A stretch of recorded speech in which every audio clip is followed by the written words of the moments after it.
हमने देखा बहुत सारे हमारे धर्मों में सीधा 1 रुपए का प्रसाद नहीं होता, सवा का, सवा 5 का, सवा 25, सवा 51, फिर आगे बढ़ता जाता है। ये ऊपर चवन्नी क्यों रहती पता है आपको? हमने महसूस किया, आपको बताते कैसे। अब सवा 25 का प्रसाद लेके जाते हैं, एक पीस 25 पैसे का भगवान का और 25 रुपए का डिब्बा खुद का, कि मालिक तेरा ये ले प्रसाद, डिब्बा सामने रखा, खुद खा लिया, यार दोस्तों को खिला दिया, आजा तुझे प्रसाद खिलाऊं। कैसे प्रसाद बन गया भाई? धर्मों में लिखा प्रसाद 2 तरीके से होता है, या तो भगवान जी हाथ लगा दें, या भगवान जी निगाह डाल दें, या भगवान तक पहुंचा कोई संत पीर फकीर पैगंबर उसे अपनी नूरे नजर से देख ले या आशीर्वाद दे दे, तो वो प्रसाद होता है। यहां तो कुछ भी नहीं होता, सामने रखा, भगवान जी बोले नहीं, प्रसाद बनाया नहीं, खुद कहता प्रसाद बन गया, मालिक मेरे पाप काट देना, कट गए, खुद ही खा गया, कहता मालिक ने खा भी लिया। बड़ी हैरानी है, आज के कलयुगी जीव भगवान को खिलौना समझ रखा है। हम हिमाचल में सत्संग कर रहे थे, देवभूमि, हमारे धर्मों में क्या कहते हैं हिमाचल को? देवभूमि। सत्संग करते करते करते करते हमने एक जगह गए, तो वहां के बहुत बड़े धर्म के पुजारी या मौलवी या भाई कोई भी मान लीजिए, वो हमारे पास आए, सत्संग सुना, कहने लगा गुरुजी आप अभी ये जो बात आपको सुनाई, ये बात हमने उनको सुनाई। वो कहने लगा बिल्कुल सच कहते हो। कहता हम लोग बैठे होते हैं, अगर कोई 25 रुपए चढ़ा दे तो हम कहते हैं ये 100 वाला है, सैकड़ों वाला। अगर 100 चढ़ा दे तो हम कहते हैं 1000 वाला है, 1000 चढ़ा दे तो कहते हैं लाख वाला है, और हजारों चढ़ाए तो कहते हैं लाखों वाला है, और अगर लाख चढ़ा दे तो करोड़ वाला, और लाखों चढ़ा दे तो करोड़ों वाला। हमने कहा ये वाला क्या है? करोड़ों वाला, 1000 वाला। तो उस भाई ने हमें क्या कहा? कहता गुरुजी अगर कोई हजारों चढ़ा दे तो हम कहते हैं ये लाखों वाला ठग है, लाखों की ठगी मारी होगी तो 1000 चढ़ा सकता है, मेहनत की करके कौन चढ़ा सकता है? करोड़ों की ठगी मारी होगी तो लाखों चढ़ा सकता है, वरना कौन चढ़ा सकता है? बड़ी हंसी आई सुन के, वाकई वो आपको क्या समझती है और आप अपने आप को क्या समझते हैं। हम आपको गारंटी देते हैं सभी धर्मों के अनुसार ओम हरि अल्लाह वाहिगुरु गॉड दाता था, दाता है और दाता ही रहेगा, वो मंगता नहीं हो सकता। जरा सोचिए, ये आदमी का शरीर, बड़े बड़े डॉक्टर साहबान इस शरीर को नहीं पढ़ पाए, 15-20% पढ़ पाए। कोई स्पेशलिस्ट डॉक्टर हो तो वो जानते हैं, सज्जन अगर यहां बैठे हुए, 15-20% ह्यूमन बॉडी को रिसर्च किया जा चुका है सिर्फ। तो जिस मालिक ने, जिस अल्लाह ने, जिस गॉड ने आदमी का शरीर बनाया है, तो क्या वो आदमी के बनाए कागज के टुकड़े रुपए को नहीं बना सकता? जरा सोचिए। हमारे धर्मों में लिखा है गॉड इज एवरीवेयर, हिंदू धर्म में लिखा है भगवान कण कण में रहते हैं, इस्लाम धर्म में अल्लाह ताला जर्रे जर्रे में मौजूद है, सिख धर्म में लिखा है वाहिगुरु के बिना कोई जगह नहीं है। जरा सोचो, मालिक को अगर पैसे की भूख है या पैसे से वो खुश होता है, तो हमारे मैले कुचैले नोट क्यों लेगा? वो नोट बनाने वाली मशीन के ऊपर बैठ जाएगा और वहीं से करारे करारे नोट लेता रहेगा। बताइए कोई उसे रोक सकता है? क्योंकि वो तो हर जगह है। और सोचो, मालिक पैसे से ही मिलता तो दुनिया का सबसे धनाढ़ आदमी भगवान को घर में बिठा लेता, मालिक ये ले सारे पैसे तेरे, मेरे घर में बैठ जा, और फिर टिकट लगा देता कि मालिक को देखना है तो 5000, बात करनी है तो 20,000, और मालिक की टिकटें फिर ब्लैक में बिकती। शुक्र है मालिक बिकाऊ नहीं, वरना कलयुग में भी लोग मालिक का ब्लैक चला देते। तो हम आपको यही कह रहे हैं कि मालिक भावना का भूखा है, श्रद्धा का भूखा है। कौन सी श्रद्धा, कौन सी भावना? मालिक ना करे, आपका कोई बेटा बेटी हो, आपसे सैकड़ों किलोमीटर दूर रहता हो और वहां अचानक कोई दुर्घटना हो जाए और आपको सूचना नहीं मिल रही आपका बेटा ठीक है कि नहीं ठीक है, तो आपकी आंखों से बेअख्तियार अपने आप आंसू बहने लगते हैं। ये आपकी आपके बेटे के लिए भावना है, श्रद्धा है। रुपए में 100 पैसा आप अपने बेटे के लिए तड़प रहे हैं। जरा ध्यान से सुनिए, ऐसी ही तड़प, ऐसी ही श्रद्धा भावना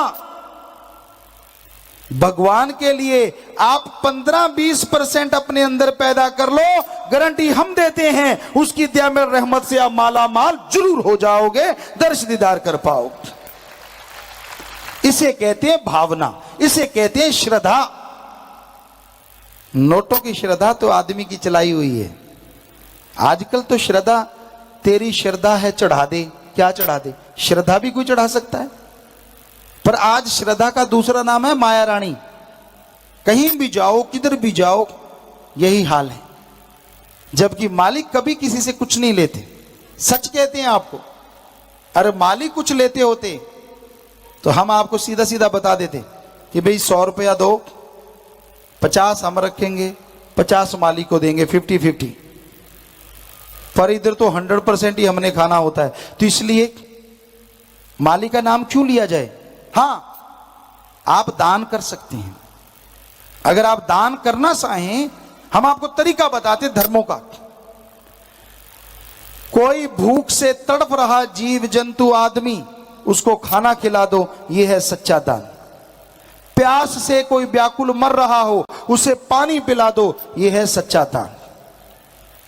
अपने धन से आर्थिक तौर पे कोई कमजोर कर्मों का मारा बीमार है, व्याकुल बेचैन मर रहा है, उसका इलाज करवा दो, यह है सच्चा दान। अरे जीते जी खून दान करो, मरने के बाद आंखें दान, शरीर दान करो, जीते जी विद्या दान करो, यह है सच्चा दान। और हम आपको गारंटी देते हैं, बदले में भगवान आपको खुशियां अल्लाह राम जरूर बख्शेंगे। पर आज इस तरफ तो लोगों का ध्यान ही नहीं है। नौजवानों, बुरा ना मानना, बाइक पे जाते हैं, सिक्के को निकालते हैं, यूं चढ़ाया होता है, भगवान की कोई जगह आ गई, अल्लाह की कोई जगह आ गई, सिक्के को यूं टॉस की तरह फेंक देते, ले भगवान बाय, मारा झटका, हाय, हवा हो जाते हैं। अरे भाई, ये मालिक लोगन राम खिलौना जाना। कैसे? बुजुर्गों बहुत सारे बैठे हो, जिनके पोते होंगे, छोटे छोटे बच्चे जिनके, जब आप उनसे काम लेते हो, ज्यादातर हमने बहुत लोगों को देखा है, बच्चा कई बार तो काम कर देता है, कई बार अड़ जाता है, मैं नहीं करता, तो गांव में कहते हैं ये ले गुड़ की डली, और आजकल आधुनिक युग है तो चॉकलेट दूंगा, टॉफी दूंगा, बच्चा काम कर देता, आदत पड़ जाती। तो क्या आपने भगवान को बच्चा नहीं समझ रखा? जब जरूरत पड़ती है, भगवान जी मेरा काम कर देना, तुझे मैं 100 चढ़ाऊंगा, 1000 चढ़ाऊंगा, लाख चढ़ाऊंगा। बच्चा समझ रखा है मालिक को। अरे जिसने सारी नियामतें बनाई हैं, उससे तू क्या दे सकता है? वो देने वाला है, मांगने का कायदा आना चाहिए। वो इतना देता है, झोलियां दामन छोटे रह जाते हैं, उसका रहमो करम मूसलाधार बरसता चला जाता है। मांगने का तरीका, कायदा होना चाहिए, भावना से, श्रद्धा से मांगे। सो ये मालिक के बारे में आपको बताया कि आज के दौर में क्या हो रहा है। लोग ठगी मारते हैं, बेईमानी, भ्रष्टाचार किसी भी धर्म में अलाउड नहीं है। लेकिन क्या किया जाए, अपने शरीर के लिए, अपनी औलाद के लिए, उनका वास्ता देते हुए, ऐशो आराम के लिए ये सब चल रहा है। कबीर जी ने लिखा, माया होई नागणी और जगतर ही डहकाए, जो इसकी सेवा करे ये उसको ही है खाए। पाप जुल्म की कमाई जब आती है ना, घर से प्यार, तंदुरुस्ती, आपसी भाईचारा और अंदर की खुशियां ले जाती है। कईयों की तो नींद भी अपनी नींद नहीं होती, नींद भी किराए की, इंजेक्शन लगाया तो खुराटे, वरना नींद नहीं आती। आपस में प्यार नहीं होता, कईयों के आगे औलाद नहीं होती, बड़े बड़े बंगले महल सुने रह जाते हैं बाद में। हमने बिल्कुल अपनी आंखों से देखा है। ऐसा होते तो भाई वो कबीर जी के वचन सच हैं कि पाप जुल्म की कमाई कभी ना करो। किसी के मुंह का निवाड़ा छीन के खुद के पेट में डालोगे, वो अमृत नहीं, आबो हयात नहीं, वो आपके लिए जहर का काम करेगा, आपकी औलाद के लिए जहर का काम करेगा। क्योंकि पाप जुल्म की कमाई, बदी की कमाई किसी को सुख चैन आराम नहीं लेने देती, ये हम आपको गारंटी देते हैं। कईयों को होता नहीं गुरुजी आपको पता नहीं है, यहां तो पाप जुल्म की कमाई करने वाले हवा में उड़ते हैं, विदेशों में मजे लेते हैं। अरे आपको क्या पता वो कितना मजा लेते हैं और कितने परेशान रहते हैं। बिना वजह की बीमारियां हैं, अल्ट्रासाउंड में कुछ नहीं आता, एक्सरे में कुछ नहीं आता, पर रात को नींद और दिन को चैन नहीं आता। ऐसी ऐसी बीमारियां हैं जिसका कोई नाम ही नहीं है।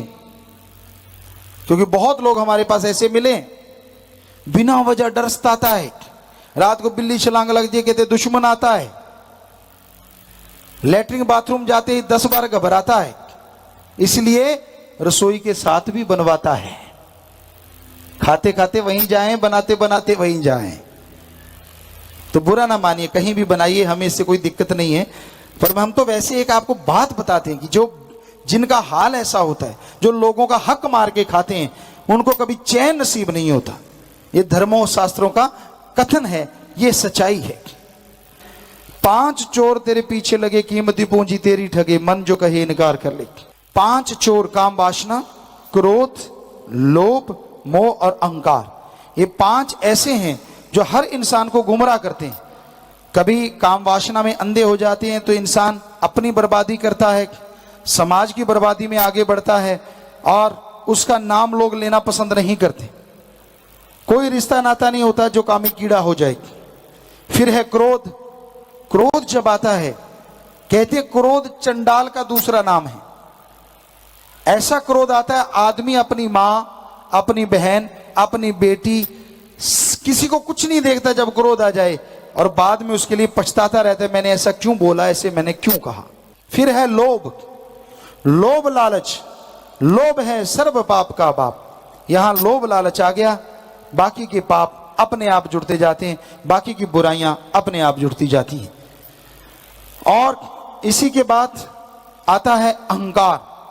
किसी को धर्म का, किसी को पैसे का, किसी को बच्चों का, किसी को शरीर का, किसी को औलाद का, किसी को मन का सूक्ष्म अहंकार कि मैं जैसा हूं वैसा कोई दूसरा है ही नहीं, बाहर नहीं बोलता लेकिन अंदर रहता है।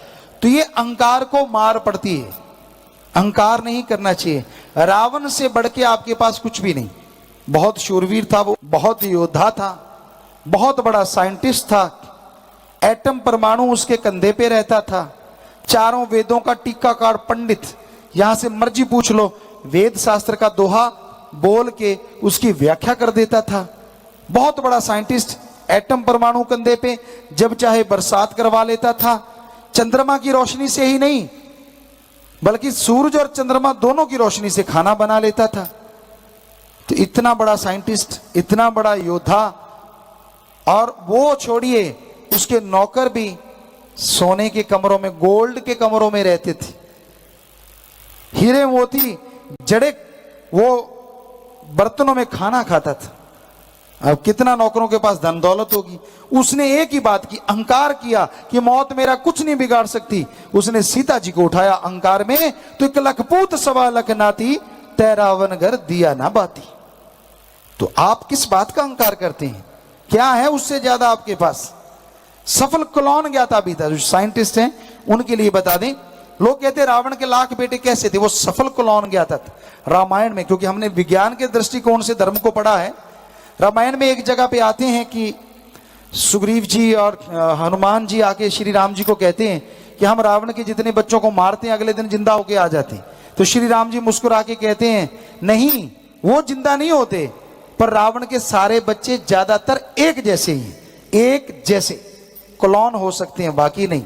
वो मायावी मतलब क्लोन। तो उसके खुद के तो 3 या 5 ही बच्चे थे, बाकी सब क्लोन से बेटे नहीं बनाए, उनके भी आगे बेटे थे, यानी 1.25 लाख। तो इतना बड़ा साइंटिस्ट था। तो आपके पास ऐसा क्या है जो उससे ज्यादा जो आप अहंकार करते हैं? उसने अहंकार किया, वो उसका खात्मा हुआ, एक कोई बचा नहीं घर में दिया बत्ती वाला। तो इसलिए अहंकार भी बुरी बला है। फिर है मन। आप बैठे कहीं और हो, सोच कुछ और रहे हो, दिखते कुछ और हो, करते कुछ और हो, ये मन का काम है। मन जैसी स्पीड ना हवा की ना प्रकाश की। सेकंड के 100वें हिस्से में आसमान में ले जाएगा और अगले हिस्से में पाताल में ले जाएगा। इससे ज्यादा स्पीड अगर किसी की है तो वो है आत्मा की और रूह की। अगर वो भक्ति इबादत से जाग जाए तो वो खंडों ब्रह्मांडों को पार करके इसी टाइम में एक श्वास में त्रिलोकी से पार हो सकती है और मालिक के नजारे रूहानी लूट सकती है। पर आप आत्मा को तो कुछ खिलाते ही नहीं। खान पान, बोलचाल, रहन सहन सब मन का है। आत्मा की खुराक भगवान अल्लाह मालिक की भक्ति इबादत है और वो आपको अलूणी सिल बिना नमक मिर्च के बकबका खाने का सामान लगता है। तो इसलिए भाई मालिक की भक्ति करो, आत्मा की स्पीड बढ़े और आपके गम चिंता दुख परेशानियां पल में दूर होते चले जाएं और आप अपने विचारों पे काबू पाना सीख जाएं और सदा सुखी रहें। आगे आया जी, कर्म कांड ना काम आए, काल दायरे से ना छूट पाए, मिलती ना मुक्ति पाए तरले। कैसा भी कर्म कांड, दिखावा मालिक को खुश नहीं कर सकता। कोई आदमी कहे इस तरह के कपड़े पहन लो, मालिक मिल जाएगा, फिर तो काम ही बड़ा आसान है। सारा दिन बुरे कर्म करते रहो, उस रंग के कपड़े पहन लो, मालिक मिल गया। और जब मालिक को घर से भेजना कपड़े बदल लो, मालिक ये जा वो जा। ऐसा तो नहीं। कई सज्जन कहते हैं एक डुबकी लगाओ, डुबकी लगाने से पाप धुल जाते हैं। हम आपको बताएंगे सभी धर्मों में तीर्थ स्थान किस लिए बने हैं, वो बाद में बताएंगे। पहले आपको यह बता दें, क्या वाकई एक डुबकी लगाने से सारे पाप धुल सकते हैं? फिर तो भाई यहां तीर्थ स्थान है, वहां के लोगों के तो मजे बन जाएं। सारा दिन सुबह से लेके शाम तक पाप किए, ठगी की, मारा काटी, सब कुछ किया और शाम को एक डुबकी लगाई, पाप धुल गए। अगले दिन फिर शुरू हो गए और शाम को फिर डुबकी लगाई, फिर साफ। ये तो बड़ा आसान काम हो गया। ये सही नहीं है। डुबकी लगाने से सिर्फ शरीर की मैल नहीं उतरती, आत्मा की तो कहां से उतरेगी। और अब आपको बताते हैं धर्म स्थान बने क्यों हैं, जो धार्मिक तीर्थ स्थान, डुबकी लगाने यहां। और तीर्थ स्थान हमारे सभी धर्मों में इसलिए बने कि आने वाली इंसानियत, मानवता, आदमियत को लोग भूल जाएंगे, इंसान भूल जाएगा। वो उन तीर्थ स्थानों पे आए, नहाए, अपने अल्लाह वाहिगुरु गॉड राम को याद करे और उस मालिक के रहमो करम का भागीदार बन सके। इसलिए हमारे तीर्थ स्थान बने, ताकि भूले हुए लोग अपने मालिक को याद कर लें और उसको याद करके तमाम रहमो करम के हकदार बन सकें। इसलिए तीर्थ स्थान बने हैं। सिर्फ डुबकी लगाना या नोट चढ़ाने से इसलिए नहीं बने हैं। कोई माने चाहे ना माने, वो मर्जी आपकी, हमारा फर्ज सच बताना है। तो भाई आगे आया, माया जोड़ी काम आती नहीं, अंत समय साथ जाती नहीं, जोड़ जोड़ चाहे तू खजाने भर ले। अगर मांगना है मालिक से, मालिक को मांगो। अकबर बादशाह के समय की बात। अकबर बादशाह इन्हीं क्षेत्रों में कहीं घूम रहे होंगे और एक जिमीदार काम कर रहा था जंगलात में। तो अकबर बादशाह शिकार करते करते घूमते हुए उनको प्यास लगाई। उन्होंने घोड़ा दौड़ाया, अकेले थे, साथ में एक दो लोग थे, वो पीछे रहे। कहीं पानी मिल जाए, बहुत प्यास लगी है। आवाज आई हल चलाने की। बादशाह ने घोड़ा रोक के सुना, आवाज आई कि कोई हल चला रहा है, आवाजें आ रही हैं। पहले जिमीदार आमतौर पर ही पशुओं को गाड़ी वगैरह देते रहते थे, तो वो जाट जिमीदार गाड़ियां दे रहा था। तो वो उसके पास पहुंच गया, बिल्कुल भेष बदला हुआ था। कहने लगा, भाई मुझे पानी चाहिए। कहने लगा, जी बिल्कुल बिल्कुल, आइए आइए, आप पानी लीजिए, पानी पियो, मेरे पास ठंडा पानी है। पानी पी लिया। कहने लगा, आप खाना भी खाओ। मैं खा रहा हूं। कहता नहीं नहीं, कहता मुझे ज्यादा आता जाता नहीं है कुछ बोलना बालना, मेरे पास है खाना, तो तू भी खा ले, उसे क्या पता वो राजा है। तो बादशाह ने खाना भी खा लिया। कहने लगा, तुझे पता है मैं बादशाह हूं? कहता मैं तो जंगली आदमी हूं, जंगलात में रहता हूं, कभी शहर ही नहीं गया, यहीं अपनी पैदावार करी, थोड़ी बहुत, खाली परिवार है एक जगह, जंगलात में रहते हैं। कहने लगा मैं बादशाह हूं। कहता जी ठीक है। कहने लगा मैं आपको ये अंगूठी देता हूं, मित्र बनाता हूं, कभी जरूरत पड़े तो आना। वो जिम्मेदार सीधा साधा था। कहता ठीक है, अंगूठी ले ली, बादशाह चला गया। अब कुदरत मालिक की ऐसी हुई कि काल पड़ गई, यानी बरसात नहीं हुई, फसलें नहीं हुई, खाने के लाले पड़ गए। वो जिम्मेदार को याद आई, यार ये अंगूठी वाला एक आया था, बादशाह कहता था चलो उसके घर चलते हैं, शायद खाने को कुछ मिल जाए। पूछ बचा के वो दिल्ली पहुंचा, उसके महल के दरवाजे पे उसे रोक लिया गया। वो दंग हो गया है, इतना बड़ा राजा है, इतने बड़े महल है, नौकर चाकर हैं, और वो दरबारी ने रोक लिया कि नहीं जाने देता। कहता तू कैसे नहीं जाने देता, इसने बुलाया है। अब अंगूठी दिखाई तो दरबारी वो समझ गया गेट वाला कि भाई इसको तो बादशाह की अंगूठी है, इसकी तो पहनी हुई। उसने अंदर जाने दिया। फिर कहने लगा, उन्हें पूछा भी बादशाह कहाँ है। कहने लगे बादशाह तो महलों में। कहते महल किधर है। कहता वो रहे रास्ता। चल पड़ा उधर, वहां कौन जाने दे, रोक लिया। उसने फिर अंगूठी दिखाई। कहता आप रोकते क्यों हो बार बार, जब मुझे उसने बुलाया है। तो अंगूठी देखी, वो भागे भागे अंदर गए, बादशाह को खबर करी कि जी ऐसे ऐसे आपकी अंगूठी पहनी हुई सीधा साधा कोई जाट जिम्मेदार है और वो आया है। बादशाह ने याद आ गया, बड़ी याददाश्त थी अकबर बादशाह की। याद आया कि हो एक जिम्मेदार था, उसने पानी पिलाया था, खाना खिलाया था। कहता उसको छोड़ो अंदर, मेरे पास लाओ। उसको ले आए। इतने में बादशाह का नवाज का टाइम हो गया। उसने जिम्मेदार को कहा आप 1 मिनट चुप खड़े हो जाओ। कहता जी ठीक है। वो खड़ा हो गया। तो जैसे मुसलमान भाई नवाज अता करते, घुटने औंधे मारते हैं, बजर आसन, उसमें बैठे नवाज अता की, सब मालिक की दुआ की, आमीन किया।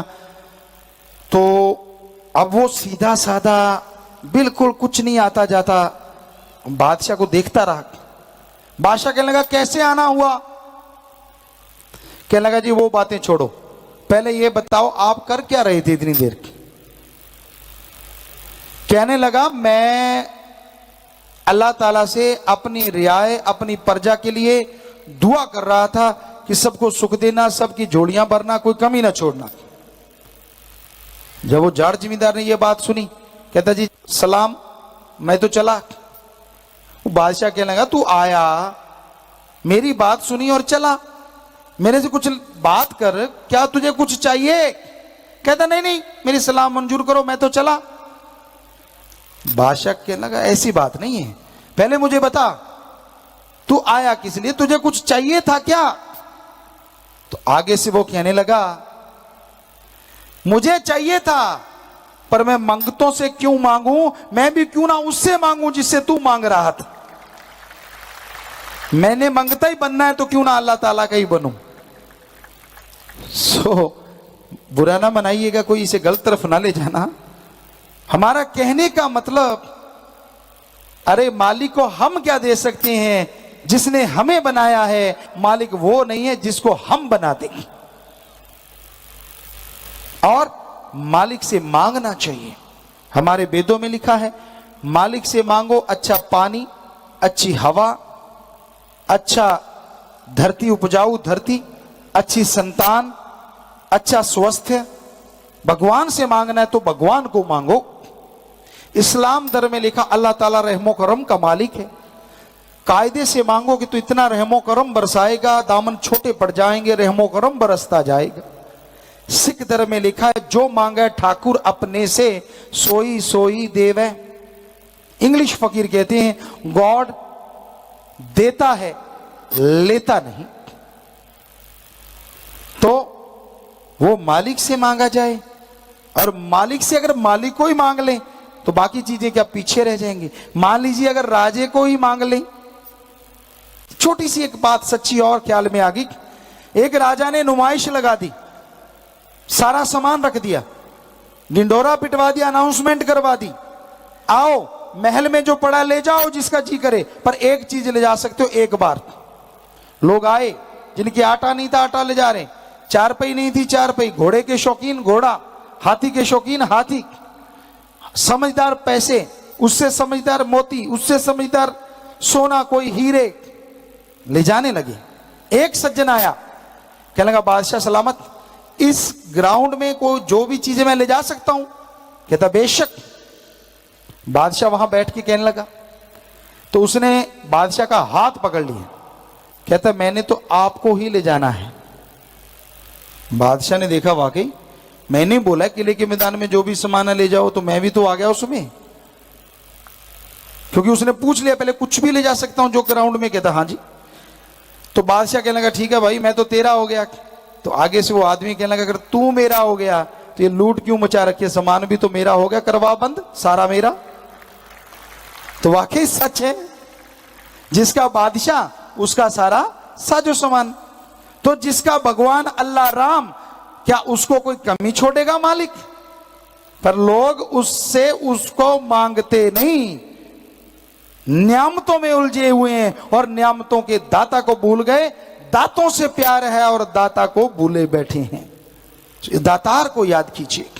तो भजन की आखिर में आया, संतों के वचन जो ले मान जी, नाम जपे होए कल्याण जी, कहें शास्त्र नाम जी इतवार कर लो। गुरु, गुरु किसे कहते हैं?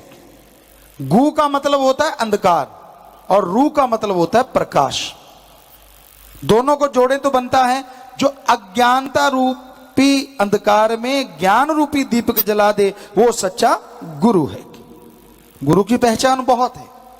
गुरु कभी किसी से झगड़ा नहीं करता करवाता, ये नहीं कहता तेरा धर्म छोटा है इसका धर्म बड़ा है, लड़ाई करवाई और अपना उल्लू सीधा करके चलते बने। ये गुरु का काम नहीं होता। गुरु कभी किसी को बद्दुआ नहीं देता। संत गुरु, संत जहां भी होते हैं और सबकी मांगत खैर, सबों से हमारी दोस्ती नहीं किसी से बैर। क्योंकि जो मालिक से प्यार करेगा वो मालिक की औलाद से भी प्यार करेगा, नफरत नहीं कर सकता।